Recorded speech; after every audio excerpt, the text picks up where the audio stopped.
अस्सलाम वालेकुम, hello and welcome to sports room. मैं हूं आपका मेजबान नजीबुल हसनैन। स्पोर्ट्स रूम में फीफा वर्ल्ड कप का फ्लेवर और क्यों ना हो। This is the 22nd edition of FIFA World Cup, जो कि एशिया में दूसरा वर्ल्ड कप है, अरब वर्ल्ड में पहला, और बहुत ज़्यादा एक्साइटमेंट है इस वर्ल्ड कप को लेके। 32 टीमें पार्टिसिपेट कर रही हैं, आपस में टकराएंगी और फिर फैसला होगा कि फुटबॉल का बादशाह कौन बनेगा। मेरे साथ इस काम में मेरी मदद देंगे फुटबॉल एनालिस्ट अली तैयब। इस पूरा महीने हमारे साथ होंगे और अपनी एक्सपर्टीज हमारे साथ शेयर करेंगे। अस्सलाम वालेकुम, वेलकम टू द शो। वालेकुम अस्सलाम Najib. How excited are you Ali इस वर्ल्ड कप को लेके? यार सबसे पहले तो नजीब बात यह है कि ये मिडल ईस्ट में पहला वर्ल्ड कप है, और जैसा कि आप जानते हैं कि और जो है मशरिक़ वस्ता के ममालिक वो चाहेंगे कि उनके यहाँ भी हो। जैसे कि कल की जो इब्तिदाई तकरीब थी, ओपनिंग सेरेमनी, हमने उसमें देखा कि वली है जो हैं सऊदी अरब के मोहम्मद बिन सलमान, वो जो हैं वो इन्फेंटिनो के साथ, जो फीफा के प्रेसिडेंट हैं जीजी इन्फेंटिनो, उसके साथ बैठे हुए थे क्योंकि 2030 की बिड होने वाली है। तो this is just the beginning कि अब जो दुनिया का सबसे मकबूल तरीन खेल है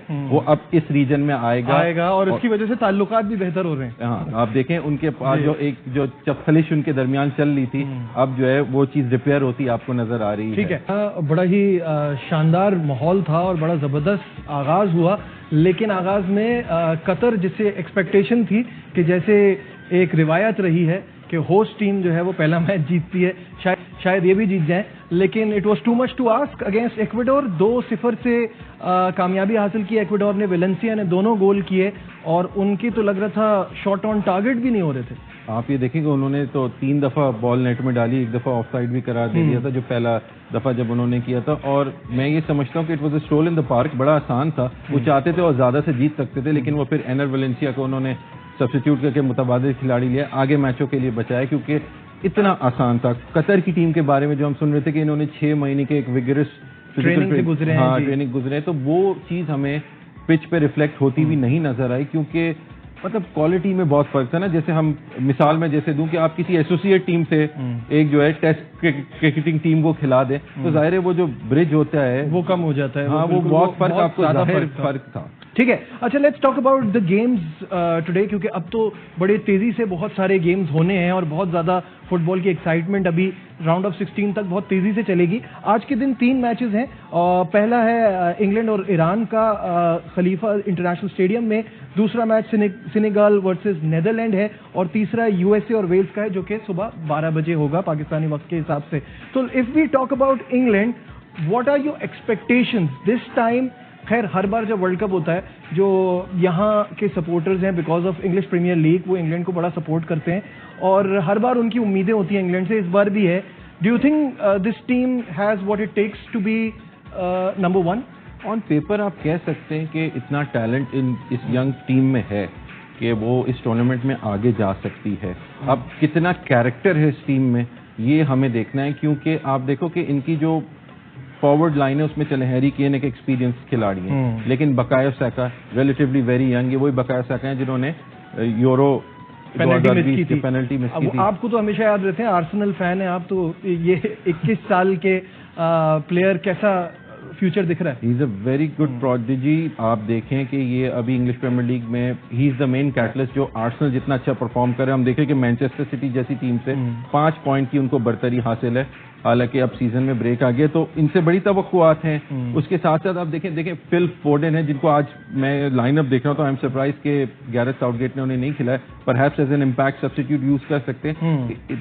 अच्छा वो खेल लें, 4 मैन डिफेंस खेल लें, इसका ये मतलब है कि he is not giving, they are going for attack, extra man डाले, ही इज नॉट, क्योंकि 3-5-2 में ये ऐसा होता है कि वो जो 2 आपके विंग बैक्स होते हैं ना, वो फुल बैक्स भी बन जाते हैं, फिर वो डिफेंस में आके 5 मैन डिफेंस बना लेते हैं। लेकिन अगर 4 मैन के, तो they have an extra man in the midfield attacking. Let's talk about Jude Bellingham, the 19-year-old superstar, Dortmund के लिए खेलते हैं और बड़ा इनका फ्यूचर बड़ा ब्राइट नजर आता है। कैसा देख रहे हैं इनकी मौजूदगी इन द मिडफील्ड? देखें जो परफॉर्मेंस इनकी बोरुसिया डॉर्टमंड के लिए रही है जर्मन बुंडेसलीगा में, and I think he is one of the star players 19-year-old to watch out for इस वाले वर्ल्ड कप के अंदर। इंग्लैंड फैंस को इनके लिए गैरेथ साउथगेट खुद और इंग्लिश फैंस खुद जो है वो इनको लेके बड़े एक्साइटेड है कि ये जो है एक टेलिंग प्लेयर हो सकता है जो आगे फिल फोर्डन को, साका को कि हैरी केन को, रहीम स्टर्लिंग को सपोर्ट करेंगे। डेक्लन राइस जो है आपका जो है वो आप समझ लें उसको रॉय कीन से ये मुनासिबत देते हैं कि वो बॉक्स टू बॉक्स मिडफील्डर है, यू नो, वो आके आपका पीछे डिफेंसिवली डर्टी वर्क भी करेगा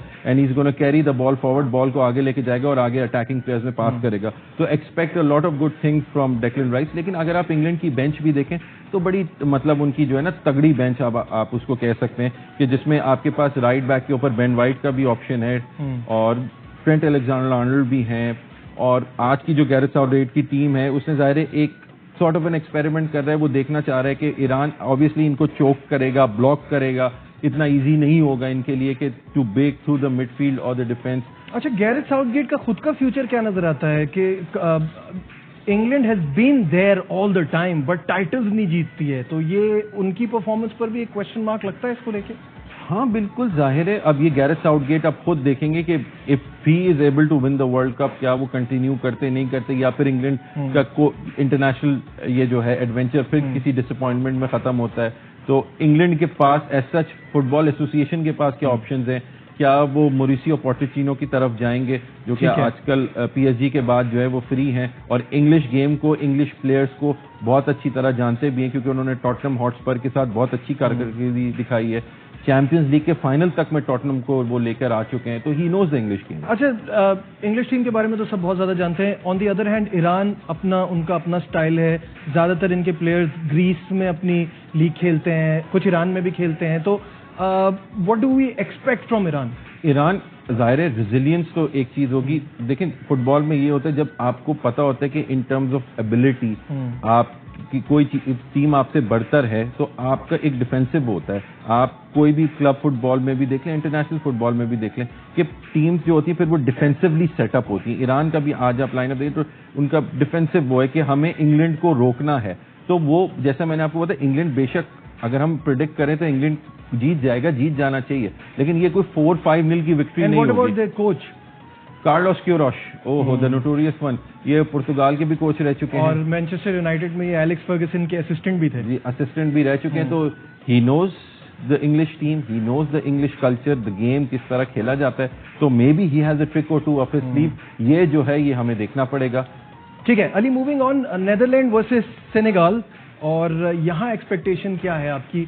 नेदरलैंड क्लियर फेवरेट है इस गेम के लिए, सेनेगाल कर सकता है? नहीं, सेनेगाल ऑब्वियसली, सेनेगाल के तो आप अगर हिस्ट्री वर्ल्ड कप में देखें तो उन्होंने ओपनिंग 2002 के मैच में वर्ल्ड चैंपियन फ्रांस को भी अपसेट कर दिया था।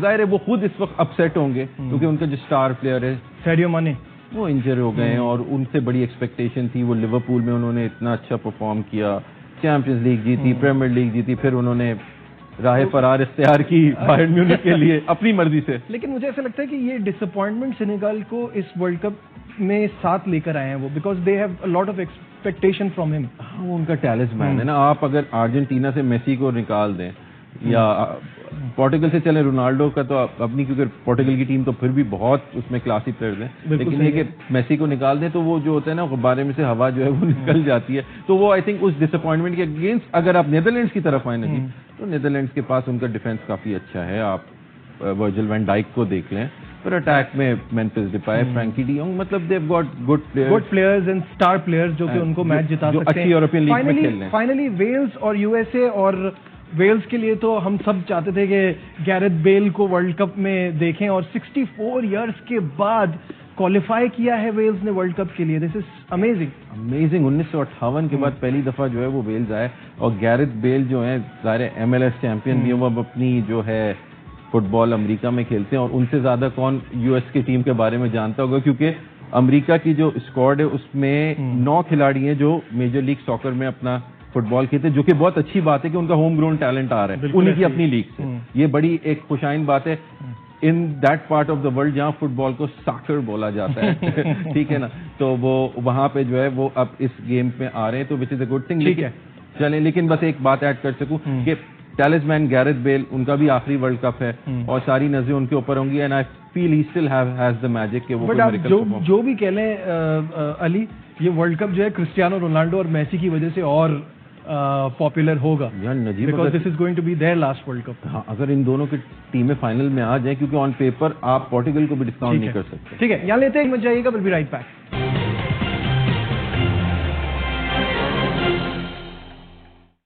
Glad to have you back once again to Sports Room। और फुटबॉल के हवाले से तो बात चलती रहेगी, आज क्रिकेट की भी डेवलपमेंट है तो इस पर भी हम बात कर लेते हैं। और इसके बात करने के लिए हमारे साथ हैं our sports correspondent Shahid Hashmi साहब। शाहिद साहब अस्सलाम वालेकुम।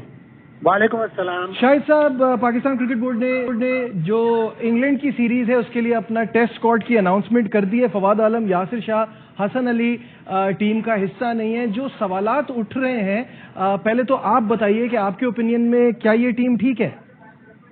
ठीक है, बैलेंस है। अब ये सोच लिया है कि मूव ऑन करना है उन प्लेयर्स की तरफ से जो बहुत अच्छे से खेल रहे थे। यासिर शाह हुए, फवाद आलम हुए। अब देखिए उनके सब्स्टिट्यूट मौजूद है आपके पास। फवाद का सब्स्टिट्यूट सऊद शकील है, तकरीबन 700 रन है इस डोमेस्टिक सीजन में, 43 विकेटें अबरार की हैं। 2 सीजन कबल उन्होंने ग्रेड 2 में बड़ी जबरदस्त परफॉर्मेंस दी थी, 57 विकेटें थी, जिसमें 8 बार उन्होंने इनिंग्स में 5 आउट किए थे। तो ऑल्टरनेट हैं, शायद अब मूव ऑन करने का फैसला किया है सिलेक्शन कमेटी ने भी, पीसीबी ने भी, और उसी हवाले से। लेकिन थोड़ा सा जो पेस अटैक है वो वन डायमेंशनल है कि सारे ही राइट आर्म फास्ट बॉलर्स हैं। मोहम्मद अली को लिया है उन्होंने, जिन्होंने पिछले 2 सीजन में 56 विकेटें ली हुई हैं। लेकिन बेहतर होता कि अगर हमारे पास कोई लेफ्ट आर्म फास्ट बॉलर होता ताकि हमारे पास अटैक में, फास्ट बॉलिंग अटैक में थोड़ी सी वैरायटी हो। अच्छा, बहुत सारे जगह से मीर हमजा का नाम आ रहा है एक तरफ। एक बात ये की जा रही है कि फवाद आलम को ड्रॉप करना जो है वो ठीक नहीं था। सऊद शकील टीम का हिस्सा है, लेकिन क्या आप समझते हैं कि कुछ प्लेयर्स के साथ जरा जल्दी कर दी जाती है उनको निकालने में? 2 सीरीज मिली फवाद को। ऑस्ट्रेलिया के पहले टेस्ट मैच में पिंडी में तो इतना हाई स्कोरिंग मैच था, वहां बैटिंग नहीं आई। अगले दोनों टेस्ट मैचों में वो कुछ नहीं कर सके। 6 इनिंग्स मिला के श्रीलंका वाला पहला टेस्ट नहीं खिलाया उन्हें, तो वो 6 इनिंग्स मिला के 58 रन है फवाद के। थोड़ा अनलकी है वो कि उसको इतना ज्यादा अर्से के बाद कमबैक हुआ था, तो थोड़ा सा उसको एक आध सीरीज और मिल जाती। लेकिन अब वही जैसे बात है कि सिलेक्शन कमेटी से लग रहा है कि उसने डोमेस्टिक क्रिकेट के परफॉर्मेंस को ज्यादा मौका दिया है और मूव ऑन करना चाहते हैं उन सारे प्लेयर्स से जो ठीक है। ठीक है, बहुत बहुत शुक्रिया। शाहिद हाशमी साहब हमारे साथ थे और अब शेयर कर रहे थे पाकिस्तान टीम के स्क्वाड के हवाले से। नाज़रीन, फुटबॉल वर्ल्ड कप पे हमारी ये ट्रांसमिशन डेली चलती रहेगी। अली हमारे साथ होंगे। Ali, thank you so much for your time. नाज़रीन, आज के प्रोग्राम में बस इतना ही। दीजिए अपने मेजबान नजीब उल हसनैन को इजाजत। अपना बहुत ख्याल रखिए। अल्लाह हाफ़िज़।